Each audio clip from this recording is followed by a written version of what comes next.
Hello YouTube family. ఈరోజు మేము పండగ పిండి వంటలో ఒక 3 ఐటమ్స్ చేసాం. పప్పు చెక్కలు, బెల్లం మిఠాయి అండ్ లడ్డు. ఈరోజు మార్నింగ్ 11కి స్టార్ట్ చేసాం. అన్నీ ఫినిష్ అయ్యేసరికి ఈవినింగ్ 4 అయిపోయింది.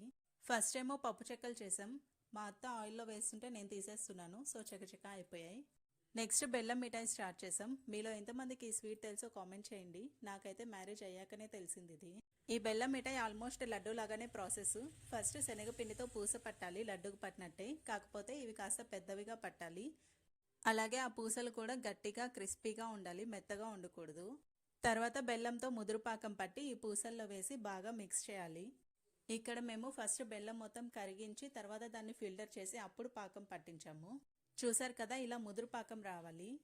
ఇక్కడ మేము అంతా బాగా మిక్స్ చేశాక అలా వదిలేసాం. ఇంకా 2 అవర్స్ తర్వాత చూస్తే మొత్తం గట్టిగా అయిపోయింది. ఎంత ట్రై చేసినా అస్సలు రాలేదు. ఇంకా మేము దీన్ని ఏం చేసామో నెక్స్ట్ వీడియోలో చూపిస్తాను. Stay tune. Bye bye. Please